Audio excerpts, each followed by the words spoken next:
Hello friends, how are you? I'm Arthur, and today I'm going to talk about Tribal Heathenry or Heathen Tribalism. Given my previous video about animism, I thought it would be a good idea to share animistic notions transported to this modern neo-pagan movement called Tribal Heathenry.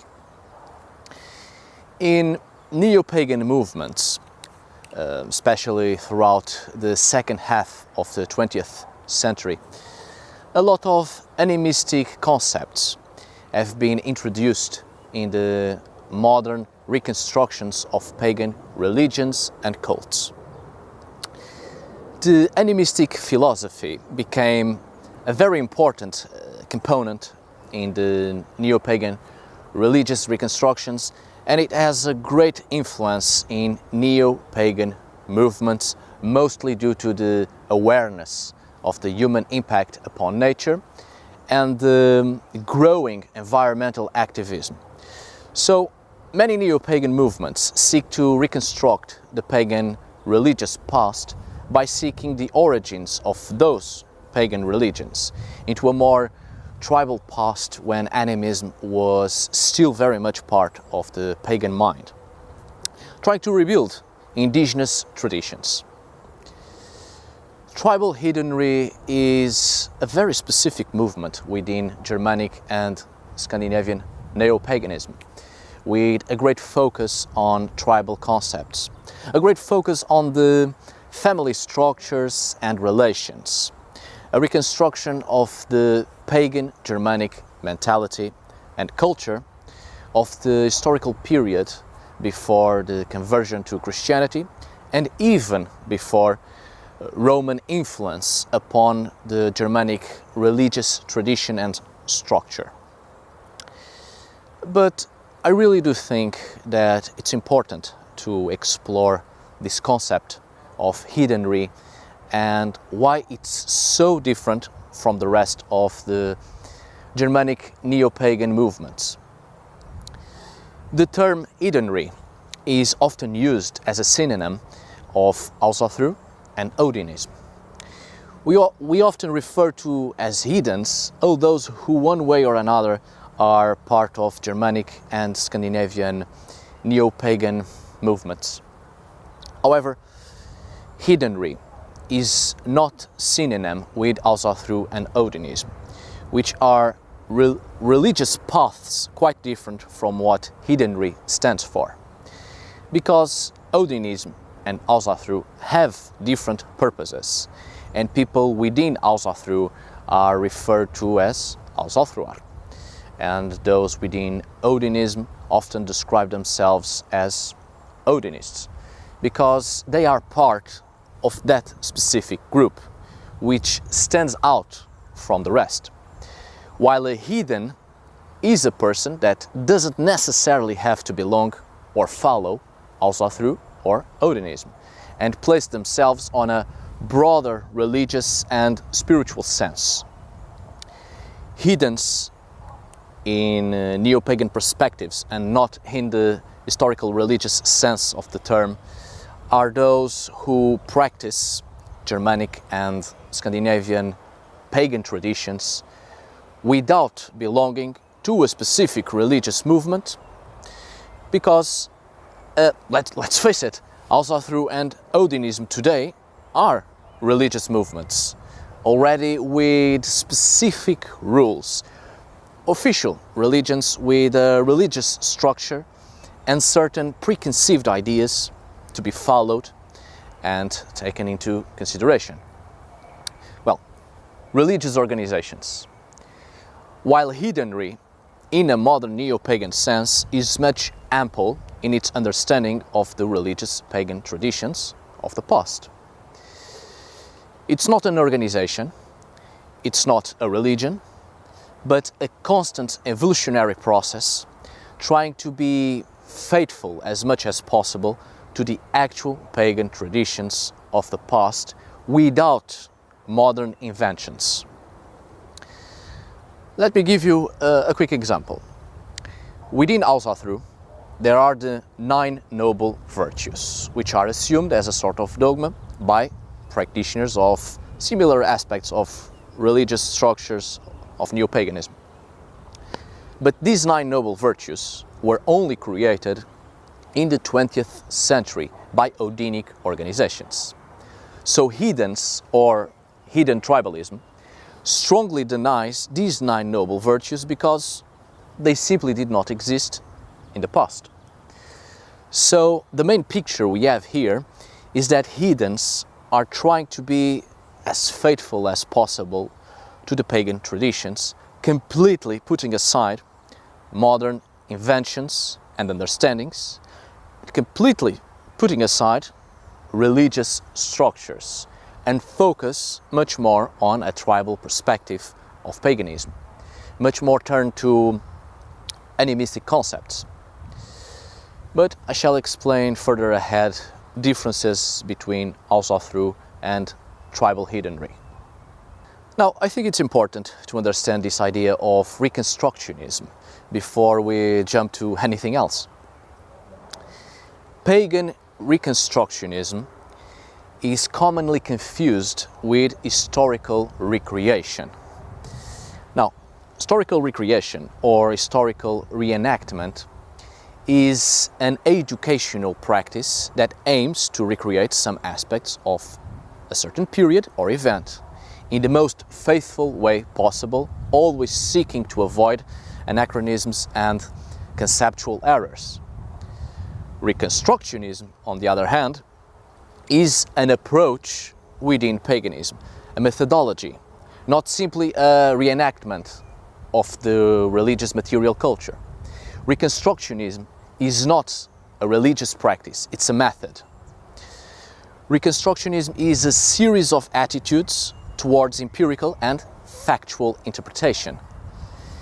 It's greatly focused on the investigation of academic works of the human sciences, which revolves around historical, archaeological, anthropological, literary and linguistic studies or other academic studies to understand the historical truth of the old pagan traditions, to be as faithful as possible in actual practice, without modern influence of certain ideas and dogmas that restrict a person to a specific way of thinking and acting.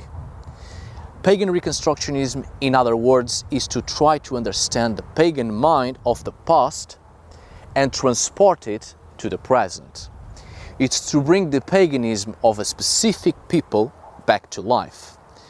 And this is what's done within Heathenry, and unfortunately not very much within Ásatrú and Odinism and other religious neo-pagan constructions. This is the main difference. Ásatrú is a neo-pagan construction, while Tribal Heathenry is reconstruction. Tribal heathenism seeks not only to look for aspects immediately recognized as religious in pre-Christian Germanic cultures, but also to understand the culture and worldview as a whole without interference from Christianity or other modern concepts that simply did not exist in the past. Tribal heathenry is about understanding the worldview of the past, which is very much different from our modern world views that have been transported into Ásatrú and Odinism and such others, which end up creating wrong perspectives of paganism because we are focused on our modern consciousness and we create parallels with paganism. Tribal heathenry is to completely change the worldview and put aside modern interpretations and modern ways of thinking that simply do not fit in what paganism really stands for.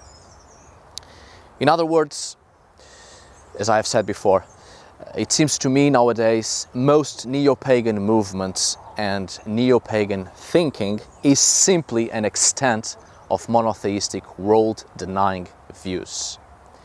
There's still the tendency to follow the same line of thought. Neo-paganism in great part seems like a paganization of Near Eastern monotheisms. worshipping the gods as if they were our personal servants and we make demands from, and there is still a great spiritual detachment from our reality, and people still seek a spiritual realm elsewhere. As I often hear, Middle Earth is not for me, Valhalla awaits me. So, tribal heathenry seeks to break those tendencies and those lines of thought. It seeks to put aside monotheistic religions, religious understandings that have corrupted paganism. This is why animism is very much part of tribal heathenry. By understanding animism, we can better grasp part of the pagan consciousness, and it is a way to start gaining world-accepting views and completely change our mindset. Apparently, that is the aim of all neo-pagan movements. Yet, in practice, that doesn't happen, and there is still a lot of paganized monotheistic religious ideas within neo-pagan movements.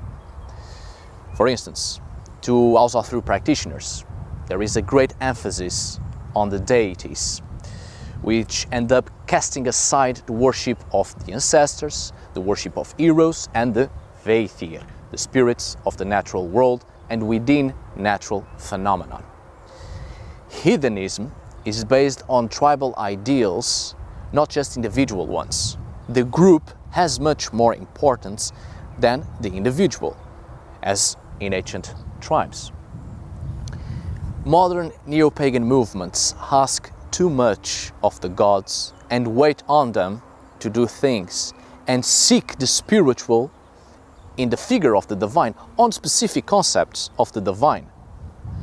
While tribal heathenry understands that all things are divine and the relationship with the divine is reciprocal, and our contact with the divine isn't to demand something from or to show ourselves to the divine as worthy just to be accepted into their realms, like most people shout in great confidence that they are going to Valhalla and Valhalla awaits them. That's right there, that's a Christian thinking, to be eager to die and live a life elsewhere because this world sucks. In tribal heathenry, the divine isn't in some unreachable place, or the divine isn't just those specific groups of gods or those same 12 gods within Ásatrú, and all the rest is conveniently forgotten. The divine is everywhere, in the spiritual understandings of hidden tribalism. Most neo-pagan movements like to profess that they are very much in contact and in concordance with nature. But in practice, they build temples or want to and confine people to the same space, to the same rules and lines of thought with a particular figure that serves as a priest or a spiritual guide. While tribal heathenry seeks the spiritual virtually everywhere. And there is a great emphasis on the cult of the ancestors and the Heathenism, the spiritual entities of the natural world. Also, as I have previously mentioned, within tribal heathenry, there is also a firm denial of the 9 noble virtues, assumed as a sort of dogma by practitioners of other neo-paganisms, which were only created in the 20th century by Odinic organizations. This serves as a good example between Neo-pagan constructions and Neo-pagan reconstructions. But the central point of divergence is that tribal heathenism seeks historical fidelity whenever this is possible, resorting to unverifiable personal gnosis only when it is impossible to maintain the accuracy of literary and archaeological sources about the Germanic peoples. This is why many people from Ásatrú are always trying to diminish the credibility of academic work, and most seek to move away from the academic world so they can be free to follow their personal gnosis as the only possible truth and make other people follow them and see that personal gnosis as the only possible truth, and then end up creating mistakes and leading people in wrong directions, leading people not into paganism but into Christian views disguised as paganism. Personal gnosis is very dangerous in this aspect, and instead of helping people evolve and actually try to become pagan, people get out from one religion of sheep just to enter in another religion of different special sheep, continuing to follow the personal gnosis of someone who thinks they are in the right to lead people into their personal dreams and fantasies. Unverifiable personal gnosis should be the last resort and only as possible plausible interpretations and not as the only possible truths. And tribal heathenry tries to break that and to focus much more on academic works, scientific works that actually gives us concrete clues about the pagan past and not some fanciful romantic ideas. So, there is a growing emphasis on animistic attitudes and understandings among pagans, which I think it's great. There is a current interest in reviving the worship of the ancestors and connecting with the Geni Loci, the local spirits. I think it's quite healthy, this pagan interest in animism and the awareness of the spiritual ecosystem, spiritual network. I have spoken about in the previous video about animism. As I've said, modern heathenry is much more focused on the worship of the northern gods, rather than any connection to animistic beliefs in nature spirits. Even though nowadays all over Europe we can still see the traces of animism that survived through folk traditions. For instance, in Iceland there is still a lot of people who believe in elves, mainly the Huldfolk, the heathen people.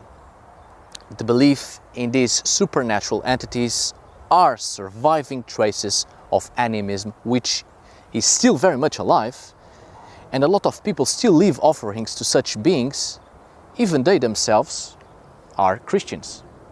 Certain animistic beliefs remain alive in the continuous traditional practices within folklore.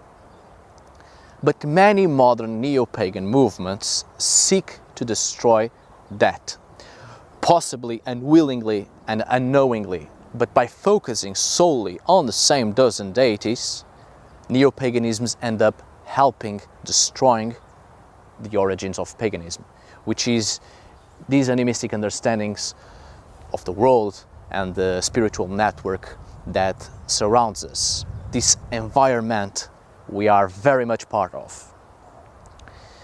Ásatrú, for instance, much like many of the Germanic neo-pagan organizations, has this idea that the religion is an alliance of the gods and with the gods, and it is these gods and goddesses that are the focus of religion as it is practiced today.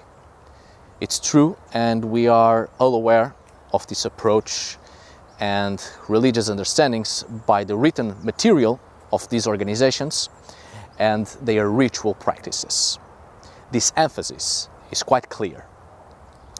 That's where the problem resides. It's only about the gods. There seems to be no room for a spiritual approach to the spirits of nature, and in this modern tradition, so very much rooted in honoring its pantheon. Why is this? Why are the people of these organizations that call themselves pagans and heathens putting aside one of the main aspects of ancient paganism? Why are they trying not to actually be pagan and include a spiritual reality that was in fact more common than worshipping the gods themselves? You know the answer to that, and I'm not going to answer that for you because it becomes quite clear, and I'm not going to waste time stating the obvious. If we look at the hidden traditions of the past and the surviving folklore and the written sources, there are many references to minor spiritual entities, which the Anglo-Saxons often call them wights, and the old Nordic peoples call them Veithir, suggesting that traces of animism were still very much alive even during the Middle Ages. What about the Holfar, the Dwergar, Jotnar, Heithins, Water Wights, the Landveithir, the Draugr, the Fylgjur, Valkyriur, and so on? All spiritual entities of place, or spirits of the ancestors, or the manifestation of parts of the soul of a specific spiritual entity or person, spirits of nature, etc. Yet, despite all these references to a living spiritual world very much part of the daily lives of ancient pagans, an underlying world completely outside the divine mythology of Northern Europe, there seems to be a minimal recognition, close to nothing, of these beings in modern practice, in modern paganism. Just think about the Northern European accounts of wizards and spellcasters, sorcerers and practitioners of Seidra and whatnot, of people that in their magical religious approaches are seldom in touch with the gods themselves and more with local and ancestral spiritual entities. Yet modern heathen kindreds and other organizations tend to emphasize the gods in their practice and minimize ritual in honor of other spirits in this beautiful and rich tradition. The sense of community plays a fundamental role in tribal heathenry.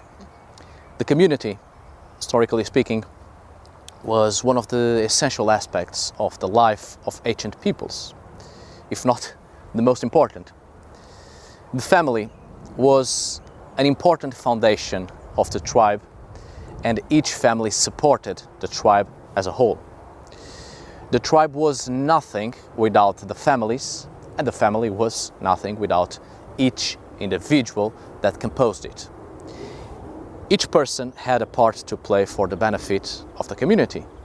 Each member was fundamental in the perseverance and well-being of the tribe. Each individual was a weft of one big web, a string of the main tapestry. The people, united by the tribal cultural bond, felt the need for mutual help and protection, which was beneficial for all. This sense of community is the complete opposite of the individualism felt in our Western societies, with that idea that each one must do the best we can to save our souls, everyone trying to save themselves and forget about the rest in this anxious race to be worthy, good and righteous, to be accepted in a heavenly realm. And it's precisely that selfish attitude that makes people unworthy. The sense of community was greatly lost. The aim of the community is to take the effort and work to make it grow and to strengthen it. As such, all the people in that community will benefit. So this is the main focus of ancient pagans. It's the community and not the gods. First, we act to protect and preserve the well-being of the family, and then the community. And the worship of the gods stays after that. But before the worshipping of the gods and right after our own efforts and attitudes towards the well-being of the community comes the animistic notions. The supernatural beings that surrounds us, whether inside or our homes or outside. These are the beings that, according to the animistic view, are perceived as inhabiting a variety of places linked to nature, trees, mountains, rivers, etc. And they are also transported to the domestic environment. Because many of the spiritual entities are our ancestors. They can be roughly understood as spirits, dividing themselves into several categories. The ones we call gods were originally these spiritual entities of place, of environment, even forces of nature that contain a spiritual entity, until we gave them physical aspect similar to us, anthropomorphization, and constructed temples, altars and shrines for them and gave them a more permanent space in our lives.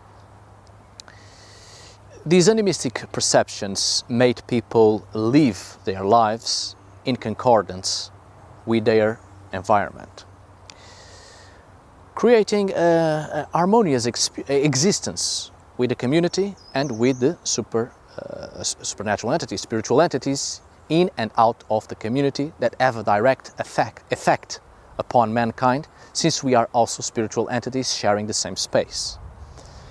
And because of this need to be in harmony with what surrounds us, ancient pagans had world-accepting views. That is, they acknowledged the living world, they accepted it because it was their reality, which is why early perceptions of the afterlife is people after death going literally to the earth beneath our feet, or the hills, inside mountains, caves, forests, even rivers, precisely places we find human osteological remains, the physical remnants of our ancestors.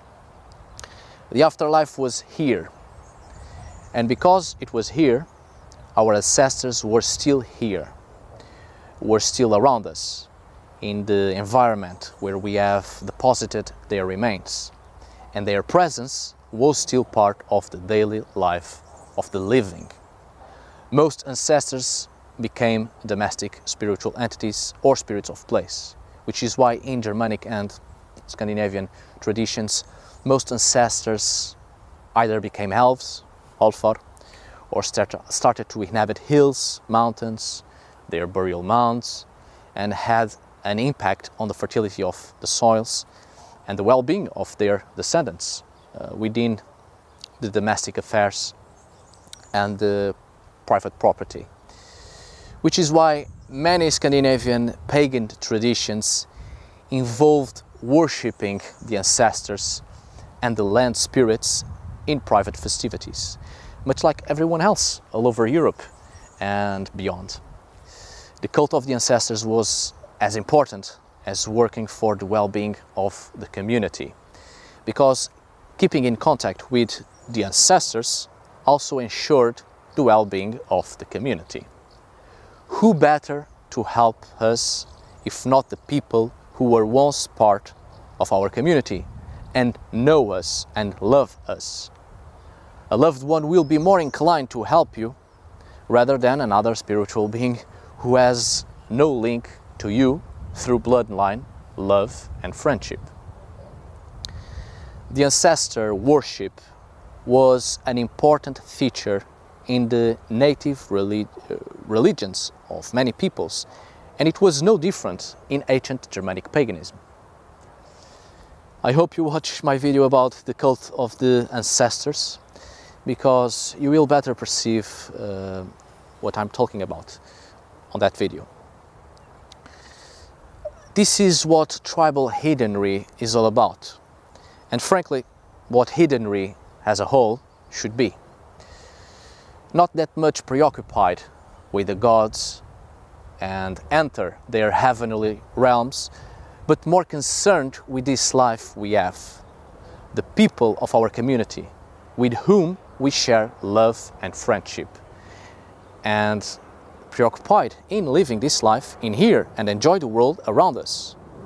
Let the gods be in their own places. They know what they are doing, and they need little help from us.